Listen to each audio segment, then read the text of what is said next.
السلام عليكم ورحمة الله وبركاته. دار الكبرى قرآن النايدين تمرت معاكلوشنا. دار الكبرى قرآن النايدين تمرت معاكل قرآن كقاعدة جمرو اسك حفظ درس يستمر ቆይቷል. دار الكبرى እንግዲህ አሁን ደግሞ በአይነቱ ልዩ ሆኖ የተለያዩ አዳዲስ ፓኬጆችን ይዘው ወደ እናንተ ብቅ ብሏል.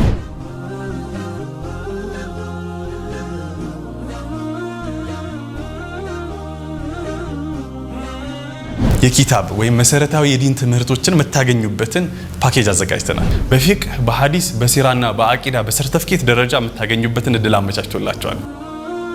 ምናልባት ቁርአንን በአካል ወይም በኦንላይን የማንበቢያ ጊዜ ካጡ በ15 ቀን ያለ ኡስታዝ መታነቡበትን የቪዲዮ ኮርሶችን አዘጋጅተንላችኋል። ተርቢያ በጣም ወሳኝ ነገር ነው። ከቤቱ ሆነው በኦንላይን ሊያገኙት የሚችሉ የልጆች አስተዳደግ በቁርአን መልከታ በሚል ርዕስ ትሬኒንግ አዘጋጅቶላችኋል። ተጨማሪ ፓኬጆችን ማግኘት ከፈለጋችሁ ዳሩል ኩብራን ምርጫው ያድርጉ። أعوذ بالله السميع العليم من الشيطان الرجيم بسم الله الرحمن الرحيم ودنا የተከበራችሁ ተመልካቾቻችን ዘውትር በየሳምንቱ የቁርአን መልእክት ምንዘክርበት መልእክቱን ምናስታውስበት የቁርአን መድረካችን የሆነው ማል ቁርአን ጀምሯል። ስለምትከታተሉና አብራችሁን ስለምትቆዩ እጅግ አድርገን እናመሰግናለን። ባለፈው ሳምንት የተለያዩ ሐሳቦችን ያነሳን ነበር። የሰው ልጅ ከፍታው ምን ይመስላል፣ ውድቀቱ ምን ይመስላል የሚሉትን ነገሮች ውድቀቱ ላይ ትንሽ ነገሮችን ብቻ አንስተን ነበር የዘጋነው። ዛሬ ደግሞ የሰው ልጅ ከተከበረበት ከልቅናው ሊያወርደው የሚችለው ሚንሶቹ ምንድናቸው? የሰው ልጅ ሊያወርደው ዝቅ አድርጎ ሊያሳየው የሚችላቸው ምክንያቶችና ሰበቦች ምንድናቸው የሚሉትን ነገሮች እናያለን። አብራችሁን ቆዩ። እሺ ተስኒሚዬ ባለፈው ሳምንት ካቆምነው እንጀምርና ባለፈው ሳምንት የተለያዩ ሐሳቦችን ያነሳን ነበር። እስኪ ከባለፈው ሳምንት ደግሞ ዛሬ ምን እንቀጥል? ምን ትይናለሽ ውድቀቱ ላይ? ኦኬ ያው ባለፈው ሳምንት ስለ አህሰኒ ተቅዊም በሰፊው አውርተናል። ከዛ ስለ አስፈለሳፊሊን ደግሞ በተወሰነ መልኩ እንዳልሽው ለመቃኘት ሞክረናል። ስለዚህ ሁለት ጥልቀት ያላቸው ሐሳቦችን አንስተን ነበር። ስለዚህ ዛሬ ደግሞ በዝርዝር እስኪ ምን አይነት ፋክተሮች ናቸው አፌክት የሚያደርጉት የሰው ልጅ ወደ አስፈለሳፊሊነት ለማውረድ የሚሉትን ነገሮች ለማየት እንሞክራለን። ሶ በመጀመሪያ ትሬንድ ካልቸርን ብናነሳ በጣም ደስ ይለኛል። ትሬንድ ካልቸር ስንል ያው ብዙውን ጊዜ አሁን ላይ ያለን ሰዎች ወይም ወጣቶች ስፔሻሊ አላማን ወይም ደግሞ የራሱ የሚከተለውን ነገር የለውም። ብዙዎቻችን የሆነ አይነት ትሬንድ ተከታይ ነን። የአለባበስ፣ የፋሽን፣ የቢዩቲ ወይም ደግሞ ላይክ በጣም ብዙ አይነት ትሬንዶች አሉ። ያስተሳሰብ ኢቭን መጨረሻ ላይ የህይወት ትሬንድ ይሆንና ህይወታችን ሙሉ ትሬንድ ይሆናል ማለት ነው፣ መከተል ነው። ከዛ በኋላ ሰዎች ለምን እንደሚኖሩ እንኳን አያውቁትም። በቃ የሆነ ነገር ነው የሚከተሉት፣ ጀስት ክራውዱን መከተል ነው።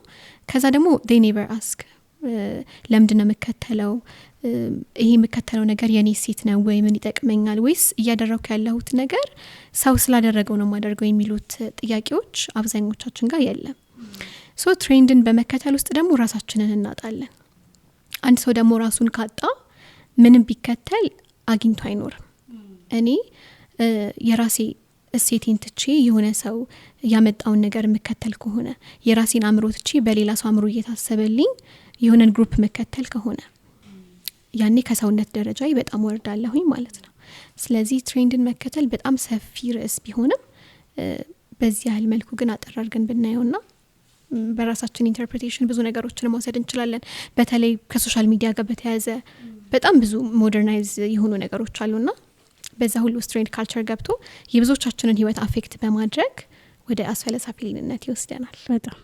በጣም ማለት እንደውም የኛን ዘመን በጣም ሊገልጽልን የሚችለው ትሬንድ ነው። በቃ ሁሉ ነገር ትሬንድ ነው። አሁን ልብ ብለሽ ካይሽ ሁሉ ነገር ማለት ይቻላል።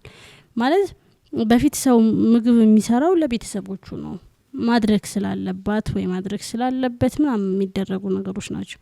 አሁን ግን ምግብ የሚሰራው ለትሬንድ ነው። የሚገዛው ነገር ቤት ውስጥ ለትሬንድ ነው። ሰዎች ሲያደርጉ ስላየን ወይም ደግሞ ያ ነገር ትሬንድ ተደርጎ እንዲቀጥል ስለሚፈልግ የምናያቸው ነገሮች አብዛኞቹ እንደዛ ናቸውና ከዛ ሁሉ ግን አሁን ቤት ውስጥ ካሉ ነገሮች ሁሉ በጣም የሚገርመኝ ድሮ መስጊድ የሚኬደው ለእንትን ነው ለመስገድ ነው። ሰላት 5 ወቅት ሰላት ወይ ጌታችንን ለማስታወስ ምናምን ነው። አሁን መስጊድ ከተኬደ ካሜራ ይኖራል እና ያ ራሱ ትሬንድ ሆኗል። መስጊድ መግባት፣ ዱዓ ማድረግ፣ የሆነ ለይል መስገድ፣ የሆነ ቁርአን መቅራት፣ የሆነ ነገር ትሬንድ እና አላህ Subhanahu Wa Ta'ala በጣም የሚያስጠነቅቀን ነገር እሱን ነው ማለት ከእይታ በጣም የራቁ ነገሮች እንደውም ባለፈው ያነሳን ነበር እዚህ ሐሳብ ላይ መድረሳ ላይና እንትኖች አሉንኛ በጣም ብዙ እንትኖች አሉን ወንጀሎች አሉን ግን ደግሞ እንትን የለንም የተገለጠ በጣም ብዙ ስራዎች አሉን ከአላህ ግን ለአላህ ብቻ ምን ሰጠው መልካም ስራ ግን የለንም ሁሉ ነገራችን አደባባይ ላይ ከመሆኑ የተነሳ እኛና አላህ ብቻ ምናቃቸው ስራዎች በዚህ ትሬንድ ምክንያት እንትን ያሉ ነው ይላሉ ነውና ይገርመኛል አሁን እንዴት ማለት አስፈለሳፊሊን ይሄን ትሬንድ በጣም ይቃወማል ያልሽ ነው ማለት ኢንቴንሽናችንን ይቀይራል ይሄ ላይክ መልካም ነገር ለማድረግ ከልብሽ አቅደሽ ምናምን ሳይሆን just በቃ የሆነ ሰው አክሴፕት እንዲያደርግሽ እንደውም የሆነ አንድ የሳይኮሎጂ ጥናት ተዛለኝ ኮንፈርሚቲ ይባላልና ሰዎች ቫሊዴሽን ለማግኘት ወይም የሆነ ግሩፕ አክሴፕት እንዲያደርጋቸው ቫሊዴት እንዲያደርጋቸው ስተት መሆኑን ያወቁ የነሱ እሴት እንዳልሆነ ያወቁ just ክራውዱን ዝም ብለው ይከተሉታል ማለት ነው ያ በጣም ደግሞ አጥፊው ነገር ይሄ ነው በያስባለሁ ማለት አላህ Subhanahu Wa Ta'ala ወለቀድ ከረምና በኒ አደም ነው የሚለው አከበርነው ነው የሚለው የተከበረ ፍጡር ነው ይሄ የተከበረ ፍጡር ደግሞ መከተል ያለበት ነገር በተከበረው ቁርአኑ ላይ ተገልጿል ከዛ ውጪ ያለውን አካል ከተከተላችሁ እና ስሜቶቻችሁን ከተከተላችሁ በቃ እናንተ ጠፊዎች ናችሁ ብሎ አንድ ሁለት ሳይሆን በጣም ደጋግሞ ይነግረናልና ሚገርምሽ የራስን ስሜት ብቻ አይደለም ትሬንድ ስትከተይ የሰውን ስሜት ነው አዎ ማለት የራሴ ስሜት ቢሆን እኮ በራሴ የተፈጠረ ነገር ነው ትያለሽና የትሬንዱ ፈጣሪዎች እንኳን አብዛኛው ጊዜኛ አይደለንም የሆነ ሰው የሆነ አካል ፈጥሮታል የሱ ስሜት ነው እሱ ማለት ትክክል ሆኖ አይደለም ስሜቱን ነው ያንጸባረቀው እኛ ደግሞ በጣም የሚያሳዝነው ልክ አይደለህም ሳይሆን ምንለው የራሳችንን ስሜት ሳይሆን እንደ ህዝብ የሆነን አካል ስሜት እየተከተለን ነው እና ያ ደግሞ ትሬንድ በሚል ስም አምሮ ተከሽኖ ማለት ነው ክሽንሽን ብሎ መጥቶ ይሄ በጣም ካለንበት አላህ Subhanahu Wa Ta'ala ከሰጠን ደረጃ ካከበረን ደረጃ እያወረደን ነው በያስባለውና የሚገርም ሐሳብ ነው ይሄ እሺ ሌላ ቀጣይ ስለዚህ ሁለተኛው ፐርፐዝን በፕሌዠር መተካት ነው ወይም አላማን በደስታ መቀየር ማለት ነው ብዙዎቻችን በአሁን ዘመን ላይ ይህንን አይነት ነገር ስንተገብረው ይታያል ዛሬን መኖር በሚለው እሳቤ ውስጥ መደሰትን ብቻ ነው ያስገባነውና ሁልጊዜ የሚታየን በቃ መብላት መጠጣት መዝናናት ፎቶ ፖስት ማድረግ ከዛ ላይክ መፈለግ ቆንጆነሽ መባል ቫሊዴት መደረግ እነዚህ አይነት ነገሮችን ነው እየፈለግን ያለነው እንጂ የፐርፐዝ ጥያቄዎች ጠፍተዋል እኔ ማን ነኝ ምንድነኝ ምን እየሰራው ነው ምንስ ተጠቅማለሁ ምናምን የሚሉት የዓላማ ጥያቄዎችን በቃ እንደው ኮምፕሊትሊ ባይባልም በጣም ሪር እያደረግን ያለነው ነገር ማለት ነው ሶ ለዚህ ደግሞ ማሳያ እንዲሆነን በቁርአን ላይ የተጠቀሱት የቀደምት ህዝቦች ታሪክን በጥልቀት መመልከት እንችላለን ለምሳሌ የነ አድ የነ ተሙድ የፊርዓውንና የሉጥ ህዝቦችን ታሪክ ብንመለከት እነዚህ ህዝቦች ፐርፐዝን በፕሌዠር የተኩ ህዝቦች ነበሩ በሰዓቱ የሚያውቁት ነገር ስጋዊ ጊዜያዊ የሆነ ስጋዊ ደስታን ብቻ ነው እንጂ ምንም የሚጠቅም ላይክ የሚያደርጉት መልካም ነገር የለም በዚህ ምክንያት ደግሞ ከራሳቸው አልፎ መጪውን ጄነሬሽን የሚያጠፉ ስለነበሩ አላህ ኮምፕሊትሊ ነው ዲስትራክት ያደረጋቸው ከምድር ላይ ማለት ነው ስለዚህ ብዙ ጊዜ አላህ የቀደምት ህዝቦችን ታሪክ በቁርአን ላይ ጠቅሶልን ስናነባቸው ላይክ እንደ ተረት ወር እንደ ፌሪ ቴል እያነበብን እንድንደነቅ እና ዝም ብለን እንድናልፈው ሳይሆን በነዛ ሰዎች ታሪክ ውስጥ የራሳችንን ዘመን እያየን ራሳችንን እንድንመረምርና እንድንፈትሽ ነው ማለት ነው ምንም እንኳን የነዛ ሰዎች አመጽ ወይም ደግሞ ፐርፐዝን በፕሌዠር የተኩበት መንገድ የተለየ ቢሆንም ዛሬ ላይ ግን መልኩን ቀይሮ እኛ ጋር መጥቷል እንደውም በጣም ሞደርናይዝድ በሆነ አድቫንስድ በሆነ መልኩ በቴክኖሎጂ ታግዞ ነው ፐርፐዝን በፕሌዠር እየተካን ያለ ነው ማለት ነውና ብዙ ነገሮችን ማስተካከል አለብን ብዬ አስባለሁ ከዚህ ጋር በተገናኘ ሌላ ማንሳት የምፈልገው ነገር ምንድነው ናዌዴስ ሰዎች ዋጋቸውን በመልክ መለካት ጀምረዋል ብዙ ሰዎች አብዛኞቻችን ከፊዚካል አፒራንሳችን ጋር በጣም ኦብሰስድ ነን ይሄ ኦብሴሽን ደግሞ ኢሴንስን ፐርፐዝን ያስረሳል ያንን መርሳት ደግሞ ያከስራል ማለትም አስፈለሳፊሊን ማለት ነው ያ እና ሁል ጊዜ የምንጨነቀው በቃ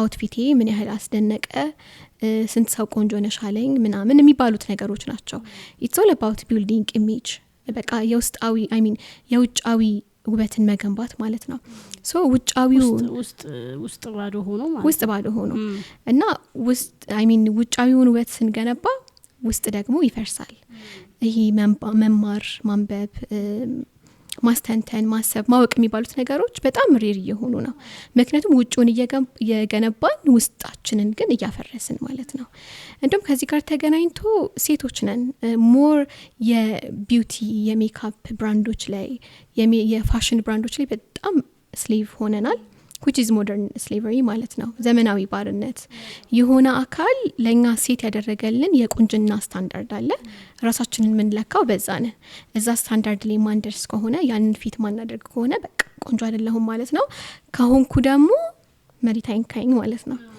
በቁርአን ግን የሰው ልጅ ዋጋ የሚለካው በተቅዋ ነው አይደለ የሰው ልጅ ዋጋ መለካት ያለብን በአስተሳሰቡ ነው በውስጥ ማንነቱ ነው እንጂ በውጫዊ ማንነቱ አይደለም አላህ እኮ በሱረቱል ኢስራ ላይ አይ ቲንክ ወለቀድ ከረምና በኒ አደም ብሎ ሲለን አላህ እኮ እኛን ያከበረን በፊዚካል አፒራንሳችን በአካላችን ጥንካሬ በሰውነታችን ቅርጽ ኦር በፀጉሬ ርዝመት በፊቴ ማማር አይደለም በውስጣዊ ማንነታችን ነው ብዙ ኢነር ካፓሲቲዎችን ቅድም ጠቅሰናል ሞራሊቲ ኢንተሌክት ምናምን ብለን ብዙ ነገሮች እንደውም ብዙ ያነሳናቸው ሐሳቦችም አሉና በእነዛን ያከበረን እንጂ ውጫዊውን እየገነባን ላይክ ለዚህ ለውጫዊ ቤታችን ይሄን ያህል ፕራዮሪቲ ሰጥተን ውስጣችንን እንድንዘነጋና ባዶ እንድናደርግ አይደለም እና ለዛ ነው ብዙ ሰዎች እየተዝናኑ ባዶ ናቸው ብዙ ሰዎች ሜካፕ ያደረጉ ባዶ ናቸው መዝናናት ግን ወይም ደግሞ ፕሌዠር የምንለው ነገር አንድ ማሳወቅ የምፈልገው ነገር መጥፎ ነው ማለት አይደለም እኛ የሰው ልጆች ነን ኦፍ ኮርስ እንደ ሰው አንድ የተፈጥሮ ፓርታችን ነው ደስታን እንፈልጋለን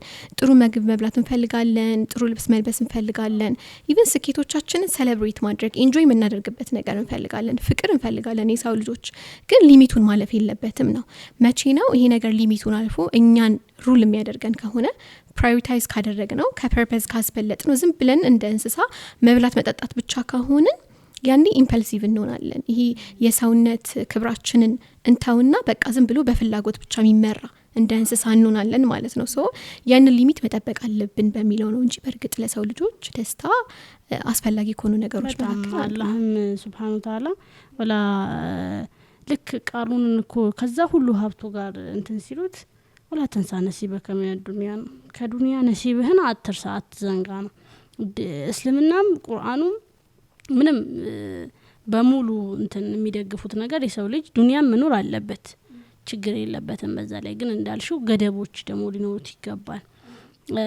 ከሰሞኑ አሁን ሴቶች ላይ በጣም ስታነሽ የገረመኝ ነገር የሆነ እንትን ገባው ከጓደኛዬ ጋር ሜካፕ እንትን የሚሸጥበት ቦታ ነውና ሁሉ ነገር ያለው ሜካፕ እንትን ነው ማለት የፈለክሽው ነገር አለ ፊትሽ ላይ እንትን ልትዩ እኔ ይሄ ሁሉ ነገር ግን አይከብድም ምናምን አልኩኝ በዛ በጣም ማለት ለአይን ለጆሮ ለእንትን ለእግር ለእጅ ለምናምን ሁሉም አለና ዋጋው እንደዚህ እንትን ብዬ ሳየው በጣም ውድ ነው እዚህ አይደለም ውጭ ነው ያየሁት ነው በጣም ውድ ነው በጣም እና እነዚህ ሴቶች ውጭ ወጣው ለምግብ ወይ ለሆነ ነገር ወይ ለሆነ ነገር ይሄንን ዋጋ ቢጠየቁ እርግጠኛው ነኝ መንግስት አይከፍሉ በፍጹም አይከፍሉ ምክንያቱም በጣም ውድ ነው ሊግዠሪ ነው በጣም እና እዛ ግን እዛ ያልኩሽ ቦታ ስገባ ግን በፍጹም የሰው ብዛት ራሱ ትተፋፈኛለሽ የሴቱ ብዛት ማለት ነውና ለማውጣቱላ በቃ በጣም ነው የገረመኝ አሁን ሳስበው ራሱ ተዓጀባለሁ ለምሳሌሽ ሴት ልጅ ለሁሉ ነገር አውጪ ስትባል እንቢ ልትል ትችላለች ይሄ ውበቷን ለመጠበቂያ ነገር ግን የፈለገ ለግጀሪ ቢሆን እንቢ አትልም ኔቸራችንም ነው ኔቸራችንም ነውና እሱ ገብቷቸዋል ዓለም ይሄ ገብቶሻል አይደል ገብቶታል ማለት ሴት የቱ ጋር ነው እንት ነው ምን ብሰራል ደካማ ጎና ምንድነው ምን ብሰራላት እኔ እንዳተርፍ ልታደርገኝ ትችላለች እና ምን ያህል መጠንስ ባደርገው ምን ያህል የሚሰራው ነገር እኮ በትንሽ ጊዜ ውስጥ እንትን ይቀየራል ማለት አንቺ ዛሬ ገዛሽው የሆነ የአይን ወይ የጆሮ የሆነ ነገር መዋቢያ ከትንሽ ወራት በኋላ ይቀየራል ለምንድነው ያም የሆነው እንትን ነው እንትን ቢዝነሱ ያን ይፈልጋል ሴቶች ከጊዜ ጊዜ የሆነ ነገር እንዲቀይሩና የነሱ ቢዝነስ እንዲያ ምክንያቱም የነሱ የኛ ደካማ ጎን ታውቋል ውበት ነው በቃ እና እስልምና ውበትን ይሄን ስንል ደግሞ እስልምና ውበትን እየከለከለ አይደለም መዋብን እየከለከለ አይደለም ቦታ አለው ጊዜ አለው ሊሚት አለው በቃ ሊሚትም አለውና ግን ደግሞ ልክ አሁን እንዳልሽው አስፈለሳፊን ላይ ስንወርድ የበታች ዝቅ የመውረድን መውረድ ማለት ነው በአማርኛ ቋረን የመውረድን መውረድ ስንወርድ አይደለም ለራሳችን ለሌሎች እንትን ነው ምንሆነው የቢዝነሳቸው ማካሄጃ ነው ምንሆነው በቃ የሚቆም ነገር አይደለም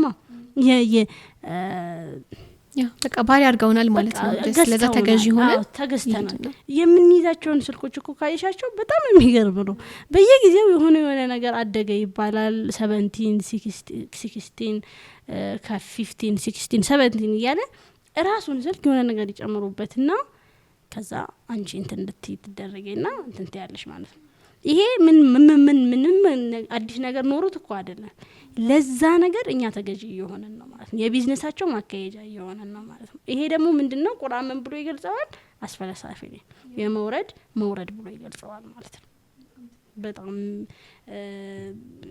ማለት አንዳንድ ጊዜ ቁርአን አይነካንም ህይወታችን ውስጥ አይገባም እንላለን ግን እያንዳንዷን ፖይንቶች አሁን ስናነሳ እያንዳንዷን ፖይንቶቻችንን በጣም ተዘርዝሮ ማየት እንችላለን ማለት ነውና ሶስተኛው ሐሳብ ምንድነው እስኪ ወደ ሶስተኛው ደግሞ እንሄድ ሶስተኛው ሐሳብ የአስፈለሳፊሊን ወይም ወደ ዝቅተኛ to the lowest of low ያወርደናል ብዬ ያሰብኩት AI ወይም ቴክኖሎጂ AI እና ቴክኖሎጂ በራሱ ላይክ ፐርሰናሊ መጥፎ ነገር ነው ብዬ አላምንም እንደውም በጣም ጥቅም ያለውና ትልቅ ነገር ነው ብዬ ነው ማስበው ነገር ግን አሁን ያለንበት ዘመን ከመቼውም በላይ በኤአይ እና በመሰል ቴክኖሎጂዎች ምክንያት ወደ አስፈለሳፊሊንነት ሲሽቆለቆል ወይም ሲወርድ አስተውያለሁኝ እና ለዚህ ምክንያት ምንድነው ኤአይ እና የተለያዩ ቴክኖሎጂዎች እኛ ላይ ትልቅ ተጽዕኖ ከማሳደራቸው ባሻገር አላህ Subhanahu Wa Ta'ala እኛን ያላቀበትን ቤስት ኳሊቲዎች ወይም ከአህሰኒ ተቅዊም አንስቶ ወደ አስፈለሳፊሊን ወይም to the lowest of low አውርዶናል ብያለውና ይሄንን ነገር አንድ ክሌም የሚያደርግልን ጥናት አለ ኮግኒቲቭ ኦፍሎዲንግ የሚባልና ምንድነው የሰው ልጆች አእምሯቸው ሊሰራላቸው የሚገባውን ስራ አውትሳይድ ላለው ነገር ማሰራት ሲጀምሩ ላይክ ኤአይ ሊሆን ይችላል whatever የዛ ሰው የማሰብ ካፓሲቲው በጣም እየወረደ ነው የሚመጣው ማለት ነው እና ኢማጂን ሲጀመር ኤአይን ቴክኖሎጂንም የሰራው የሰው ልጅ አእምሮ ነው ምን ያህል ነገር መፍጠር እንደሚችል ማየት ይቻላል በዚህ ውስጥ ግን ይሄን ያህል አቅም ያለን በመሳሪያ እንደ ሮቦት መታገዝ ማለት በጣም ከባድ ነገር ነው ምንድነው ኤአይን መጠቀም ወይም ቴክኖሎጂ በራሱ መጥፎ ነገር አይደለም ብያለሁኝ ኤአይ የሰው ልጅን ሲያግዝ ማየት ወይም ደግሞ ሰው የራሱን ላይፍ ኢዚ ለማድረግ የተለያዩ መሳሪያዎችን ሲጠቀም በጣም መልካም ነገር ቢሆንም ዴንጀረስ የሚሆነው ግን መቼ ነው ኤአይ እኛ መጠቀም ሲጀምር ነው ነገሩ ተገላቢጦሽ ሲሆን ማለት ነውና የዛን ጊዜ የዝቅተት ሁሉ መስቀጥ ይሆናል ብዬ ነው ማምነው ምንም የሚካድ ነገር አይደለም ህይወታችን በሙሉ ኤአይ ሆኗልና እያንዳንዱ የምንጠቀምባቸው ነገሮች ካየሽኮ እኛን ከማገልገል በላይ እየተገለገሉብን ይመስለኛል አንዳንድ ጊዜ ምንድነው አሁን አንድን ሰው የሆነ ነገር ስጠይቀው በትንሹ ነው ማስረዳሽ ኤአይ እንኳን ከፍ ይልብናል አንዳንድ ጊዜ ኤአይ በጣም ሁሉ ነገራችን ከመሆኑ የተነሳ የሆነ ነገር ስጠይቀው ሂሳብ ትንሽ እኮ ነው ቆይሽ ካልኩሌት ላድርገው ነው የምንባባለው ቆይ አንዴ ያረበ ምን አስጨነቀሽ ካልኩሌሽን ይያል የሆነ ነገር ኧረ እንትን ይያልልሽ ምናምን ነውና ጭንቅላታችን ባንዴ መስራት ወዲያው እኮ ነው ብናሰራው ጠቅ አድርጎ ሊያመጣው የሚችለው ነገር እንዳይሰራ ያገት ነው ይመስለኛል በጣምና ይሄ ደግሞ እንዳልሽው በጣም የውርደት ነው የክስረት ነውና ዝቅታዎችን የውርደቶችን ዝቅታን ታች ያለውን ነገር በደንብ እየተመለከትን ያለን ይመስለኛልና ቀጣይ ሐሳቦችን ደግሞ ምናነሳሳ ይሆናል ከረፍት ቆይታ በኋላ እንመልሳለን ሳትርቁ ጠብቁ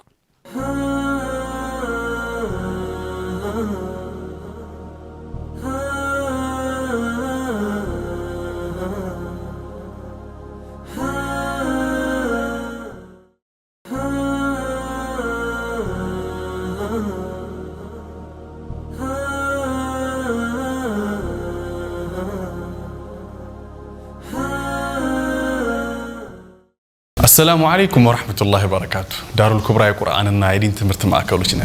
دار الكبرى قرآننا يدين تمرت معاكل قرآنن كقاعده ጀምሮ እስከ ሂፍዝ ድረስ ያስተማረ ቆይቷል። دار الكبرى እንግዲህ አሁን ደግሞ በአይነቱ ልዩ የሆኑ የተለያዩ አዳዲስ ፓኬጆችን ይዘው ወደ እናንተ ብቅ ብሏል።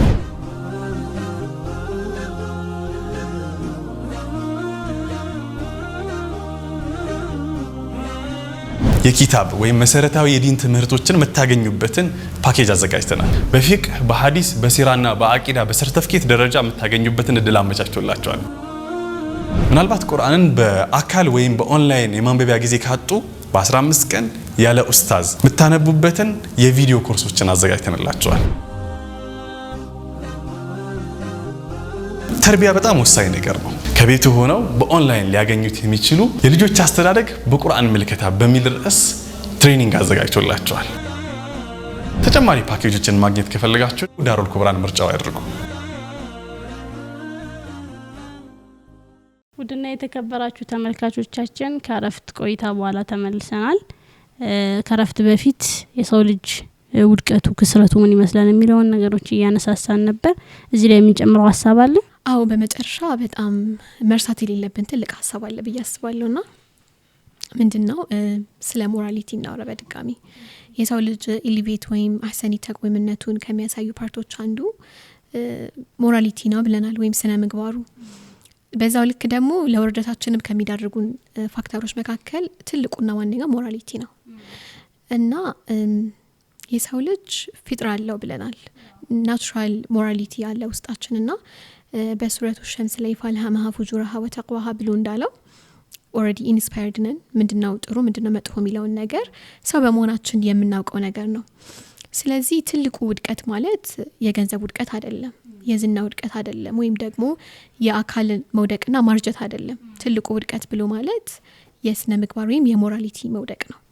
አንድ ሰው ስነ ምግባሩን ከገደለ ውጪ ላይ እንደ ሰው ሊታይ ይችላል፣ ውስጡ ግን ሰውነትን ያጣል። አንድ ሰው ሞራሊቲውን ሲያጠፋ ኢቭን ሰው መሆኑ ራሱ ጥያቄ ውስጥ ነው የሚገባው። ሞራሊቲያችንን ስንገድል ምን አይነት ሰው ነው የምንሆነው? ዛሊም፣ ሙፍሲድ፣ አሮጋንት ነው የምንሆነው።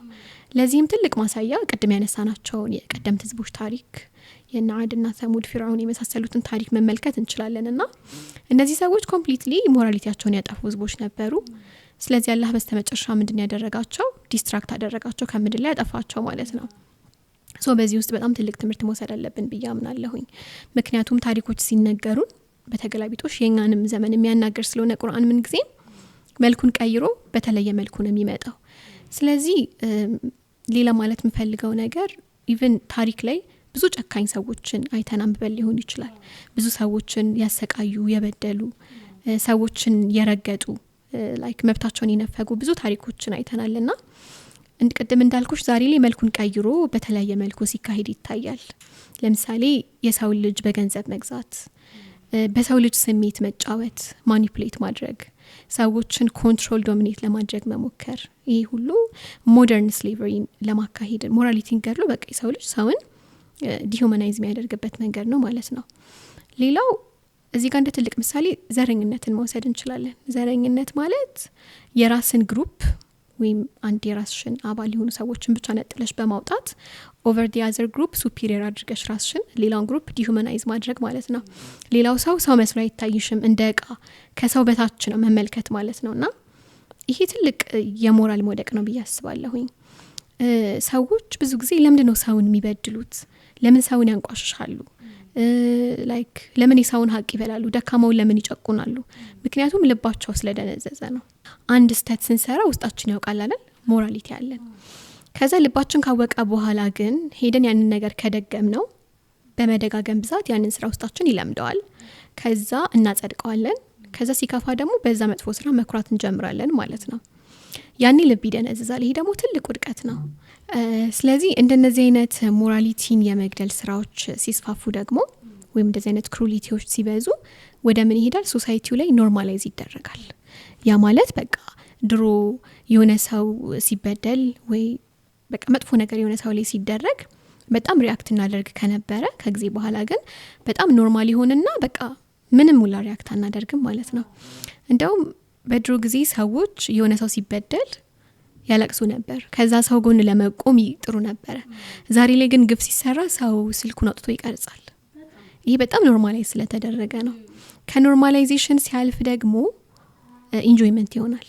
ያ መጥፎ ስራ፣ ያ ቫዮለንስ፣ የሰው ልጅ ሲበደል፣ ሴቶች ሲደፈሩ ምናምን ሰዎች እንደ ኢንጆይመንት ወይም እንደ መዝናኛ ይቆጥሩትና አስቢው ሰው በዚህ ልክ እየተረገጠ ያየሽ አንቺ እየተዝናናሽበት ነው ማለት ነውና ይሄ በአንድ የሚመጣ ነገር አይደለም። ግን ከዛሬ ጀምሮ የሆነ ነገር ስንሰራ ውስጣችን ያንን ነገር ታዩ ብሎ ሲነግረን ወይም ሲነግርሽ ማታቆሚ ከሆነ ደጋግመሽ ምትሰሪ ከሆነ አይቀርም ይሄ ስቴፕ ይመጣል ማለት ነው። ኖርማላይዝ ከመደረግ አልፎ ወደ ኢንጆይመንት ይሄዳልና ከዚህ በላይ መውደቅ አለ ብዬ አላምንም። ያ ስለዚህ ይሄ እንደውም በጣም ትልቁ ያስፈለሳፊ ማሳያ ነው ብዬ ነው ማስበው። በጣም ከባድ በጣም ከባባድ ሹዎች ናቸው የተነሱት። አንቺ እንዳልሽው ቅድም ዘመናችን ቁርአን የተለያዩ ዘመን ሰዎችን ያነሳና ከዛ ዘመናችንን ስናይ ሁሉንም አጠቃለን ይዘናልና እኛ ከባድ ዘመን ላይ ያለነው እውነት ለመናገር አብሶ ለወጣቱና ለዚህ ነው ደጋግመን የኛ የሰው ልጆች ህይወት ከቁርአን አንፃር መታየት አለበት ነው። ምክንያቱም ቁርአን በዚህ ልክ አሁን ባየነው ልክ ተንትነን في احسن تقويمنا اسفل سافلين ራሱ ህይወታችንን በሙሉ አጠቃለለው እኮና ማያየው ክፍል የለም። ግን አሁን ከፍታችን አለ፣ ዝቅታችን አለ። አንዳንዶቻችን አላህ ያገራለት ከፍታ ላይ ይኖራል፣ አንዳንዱ መካከለኛ ነው፣ አንዳንዱ ዝቅተኛ ቦታ ላይ ነው ያለው። የኔ ቢጤው ማለት ነው ዝቅተኛ ቦታ ላይ ነው ያለውና ምንድነው ማድረግ ያለብን? አሁን የኛ አላማ አህሰን ተቅዊም እንደተፈጠር ነው እንደተሰጠን ቦታ መሆን ነውና ለዛ ምን ማድረግ አለብን ብለሽ ታስቢያለሽ? ምንድነው ማድረግ ያለብን ብዬ ማስበው በመጀመሪያ እሱን ከመናገሪ በፊት አላህ ወይም በቁርአን ላይ ሰውን አክብሮ ፈጠረ አይደለ? የሰው ልጅ ክቡር አድርጎ ነው ያቀረበው። የሰው ልጆች ግን ሰውን እንደ ዕቃ እያደረጉት ነው። ስለዚህ በእነዚህ ውስጥ በጣም ብዙ ሀሳቦችን ማንሳት እንችላለን። እንዳልሹ ሰው በራሱ ሌላን ሰው ዕቃ እያደረገ ነው። that means አስፈለሳፊሊን እኛም ራሳችንን እንደ ከንሳ በታች which means እንደ ዕቃ እያደረገን ነው፣ በፈቃዳችን እያደረገን ነው። ሶ ያንቺ ጥያቄ እንዴት የተፈጥሮ እንትናችን ላይ እንቆይ ወይም ደግሞ ወርደን እስከነበር እንዴት እንመለስ መሀል ያሉትስ የሚለው ነው። ስለዚህ በቀላሉ ምንድነው ማድረግ ያለብን? ከፍታችንን አውርተናል፣ ዝቅታችንን አውርተናል። ሶ ከፍታችንን አብዛኛዎቹ የሚገልጹት ተፈጥሯችን ናቸው። ላይክ ኢንቴሌክት መሆናችን፣ ሞራሊቲያችን or የመሳሰሉት። ሶ አንድ ሰው ከፍታው ላይ ለመቆየት ወይም ደግሞ ከከፍታው ወርዶ ከነበር እዛ ቦታ ላይ ለመመለስ ባጭሩ የተፈጥሮ ሁኔታውን መጠበቅ ነው ያለበት ማለት ነው። ግን ከዛ ሁሉ በፊት መናገር ያለብኝ ነገር ከአላህ ጋር ያለንን ግንኙነት ማጠናከር ነው። የሰው ልጅ ፈጣሪውን ካጣ ራሱንም እንዳጣ ነው አይደለ? ስለዚህ ሁሉ ጊዜም ከአላህ ጋር ያለንን ኮኔክሽን ዲፕሊ በመጠበቅ ከሱ ጋር ሞር ኮኔክትድ በመሆን ከፍታችንን መጠበቅ እንችላለን ብዬ አስባለሁኝ። ሌላው ደግሞ እውቀትን መፈለግ። ለምሳሌ እውቀት የሰው ልጅ ከፍ ከሚያደርገው ነገሮች ውስጥ አንዱ ነው። ምክንያቱም ኢንቴሌክታችንን እንድንጠቀም፣ እንድናስብ፣ እንድናብሰለስል ከሚያደርጉን መንገዶች ውስጥ አንዱ ስለሆነ እውቀትን መፈለግ አለብን። እውቀት ማለት ደግሞ መረጃ መሰብሰብ አይደለም ይመስለኛል። አሁን ያለንበት ዘመን ሰው ብዙ መረጃዎችን ይሰበስባል። ምክንያቱም መረጃን ማግኘት በጣም ቀላል ነው። ብዙ ሶሻል ሚዲያ አለ፣ ብዙ መጽሐፍ አለ። መጽሐፍ ጋር ራሱ ሜዳ አይጠበቅብንም። ኤቭሪቲንግ እጃችን ላይ ነው ያለው። ግን ያንን ማንበብና ማወቁ እውቀት ነው ብዬ አላምንም። ግን ሰዎች መረጃ መሰብሰባችን አሁን ላይ ያለ ነው እንደ እውቀት ነው የምናየው። ለምን እውቀት እንፈልጋለን? ለምን እማራለሁ? የሆነ ቦታ ላይ ብዙ ሰዓት ሰጥቼ ለምን አንድ ነገር ብቻ አማራለሁ? ይሄው እዚህ እጄ ላይ የተለያየ ነገር ባንድ ያገኘው አይደለም ወይ ይላሉና ምንም ያለ መከራከር የምንደግፈው ሐሳብ ነው። እውቀትን የሆነ እንትን ላይ ትኩረት አድርገን አንድ ነገር እንኳን በቀን ብንማር የተሻለ ነው የምትይኝ። ልክ ነሽ። እና ያው እንዳልኩት መረጃን መሰብሰብ ብቻ ሳይሆን ጥበብ ያስፈልገዋል። ያንን ነገር ወደ ህይወታችን እንዴት መለወጥ እንዳለብን፣ እንዴት አድርገን ኢምፕሊመንት ማድረግ እንዳለብን ማወቅ መቻል አለብን ማለት ነው። ለምሳሌ አንድ ሰው ቁርአን ተምሮ በቃ ዝም ብሎ ላይክ መረጃ ነው ያለው ማለት ነው። ያ ሰው ያውቃል እያንዳንዱን ነገር፣ ግን ወደ ህይወቱ ኢምፕሊመንት ካላደረገው ላይክ ብዙ ነገሮችን ካልሰራበት ይሄ ሰው አዋቂ ነው ብሎ ለማለት ይከብዳል። ያ ስለዚህ መረጃ መሰብሰብ ሳይሆን በጥበብ መጠቀም አለብን ማለት ነው። ሌላው ራስን ማወቅ ትልቅ እውቀት ነው። ከስተታችን መማር ስለዚህ ሁሉ ህይወት የሚያስተምረን እውቀት ነውና እሱን መፈለግ አለብን ማለት ነው። ሌላ በሶስተኛ ደረጃ የልብ ኮምፓሳችንን መጠቀም። የልብ ኮምፓስ ማለት ቅድም ስለ ሞራሊቲ ስናነሳ ውስጣችን ያለ ህሊና ስሜት አለ አይደል? የሆነ ነገር ስንሰራ ጥሩ ከሆነ የሚደግፈን መጥፎም ከሆነ ታይ ብሎ የሚያስቆመን ማለት ነው። ሶ ያንን ድምጽ አንግደለው። ያንን ድምጽ ሁልጊዜም ቢሆን እናዳምጠው። ያ ሞራሊቲያችንን ኪፕ አፕ ስናደርግ አትሊስት ሞራሊቲን ዲክላይን ከማድረግ ስለሚያግዘን ትልቁ መሳሪያ ነው ብዬ አስባለሁ። በጣም ትልልቅ ሀሳቦችን ያነሳነው ተስኒምዬ። በመጨረሻም ግን አንድ ጥያቄ ብቻ ያለችን ከዛ የምንዘጋ ይሆናል ፕሮግራማችንን። እንደው ከዚህ ሁሉ ሀሳብ ጋር ከፍታችንን ዝቅታችንን የተለያዩ ደግሞ ለዚህ መፍትሄ የሚሆኑ ነገሮችን ካነሳን ያው እንደ ቁርአን ተማሪዎች ተማሪ እንደመሆናችን የማንችም እንደው ተስኒም በጣም የምትወደው የቁርአን አያ ምንድነው ብዬ ብጠይቅ መልሱ ምን ይሆናል? ኦኬ በጣም የምወደው የቁርአን አያ ያው ሁሌም ስጠይቅ ቶሎ ነው አእምሮዬ የሚመጣው ምክንያቱም በጣም ስለምወደው ማለት ነው። እና ምንድነው አልማሉ ወልበኑኑ ዚነቱል ሐያቱ ዱንያ ወልባቂያቱ ሷሊሐት የሚለው ምክንያቱም ጥልቅ የሆነ የህይወትን ሚዛን ያስተምረኛል። ገንዘብ፣ ልጆች፣ ውበት እና ስኬት የመሳሰሉት ነገሮች የዱንያ ጌጥ ናቸው። ጌጥ ደግሞ ዘላቂ አይደለም። ማብሪያ ማብለጭለጫ ብቻ ያ ውበት አለው፣ ጌጥ ያምራል ግን አይዘልቅም። በቃ ቴምፖራሪ የሆነ የዱንያ ዲኮሬሽን ነው፣ ነገ ይጠፋል። ከዛ በኋላ ግን ወልባቂያቱ ሷሊሐት ሲለን ላይክ ዘላቂ ስለሆኑት ነገሮች ደግሞ ይነግረናል ማለት ነው። ስለ መልካም ነገሮች፣ መልካም ስራ፣ ሰውን መርዳት፣ ማስተማር ሊሆን ይችላል እነዛን ነገሮች። ሶ ፋይናሊ ከዚህ አያ ኮንክሉድ ማደርገው ነገር ምንድነው ህይወት ማለት ማግኘት ብቻ ሳይሆን መተውም ነው የሚለውን ነገር ነው። ምንድነው እኛ ሁሉ ጊዜ ማግኘት ላይ ነው ፎከስ የምናደርገው። ቅድም የዘረዘርኳቸውን የዱንያ ጌጦችን ለማግኘት ነው ሌት ተቀን የምንሮጠው። ገንዘብ ለመስራት ሜቢ እውቀት ለማግኘት እውቀትም ማግኘት እኮ ማግኘት ነው ኒጋ ከቀረ ልጆችም ማግኘት ነው። ስለዚህ እነዛን ለማግኘት ነው የምንጥራው። መተው ማለት ግን ምንድነው እኔ ካለፍኩ በኋላ ምን ትቼ ሄድኩ ነው ጥያቄው። ሶ እነዚህ ያገኟችን ነገሮች ትቼ ነው የሚለው ግን they are already mine ግን ለጀነሬሽኑ ለህዝቡ ምን ታውኩኝ ወይም ደግሞ እኔ ካለፍኩ በኋላ ነገ በአኺራ ላይ ለኔ የሚጠቅመኝ ነገር ምን ትቼ ሄድኩ የሚሉ ሁለት ጥያቄዎችን ያስነሳል መተው ሲባል። ለምሳሌ ከዱንያዊው አንግል ስንመለከተው አንድ ጥሩ መምህር ሲያልፍ እውቀትን አስቀምጦ ይሄዳል አይደለ? አንድ ጥሩ ጸሐፊ ቢኖር መልካም የሆኑ ሐሳቦችን በመጽሐፍ ላይ አኑሮ ይሄዳል። ጀነሬሽኑ እያነበበ ይጠቀምበታል። ኢቭን ወላጆች ጥሩ ልጆችን ሷሊህ ልጆችን ካሳደጉ ለሚመጣው ትውልድ መልካም ሰዎችን አስቀምጠው እንደሄዱ ነው። ሶ የኛ ጥያቄ መሆን ያለበት እኔ ስሄድ ምን ትቼ ሄድኩ ነው? ዝም ብዬ ነው መሄደው ወይስ የሆነ ሪስፖንሲቢሊቲ እኮ መኖር አለበት? ሁሉ ጊዜ ራሴን የምጠይቀው ጥያቄ ምንድነው እኛ አሁን ዘመን ላይ ስንኖር ሁሌ የሆነ ሰው በዘረጋው ሲስተም የሆነ ሰው በዘረጋው ቴክኖሎጂ ነው እየተጠቀምን ያለ ነው። ግን ሁሉ ጊዜ ላይክ እስከ መቼ ነው ተቀባይ ሆነን የምንኖረው? መቼ ነው ሰጪ የምንኖረው የሚባለው ነገር ሁሌም ጥያቄ ያስነሳብኛልና ለዚህ ነገር መልስ እንዳገኝ ያደረገኝ አያ ስለሆነ ነው በጣም የምወደው። ሰው ትተን ማለፍ ያለብን ብዙ ነገሮች አሉ። ለኔ እንኳን በጣም ደጋግሜ የቀረውት የቁርአን አያ ነው።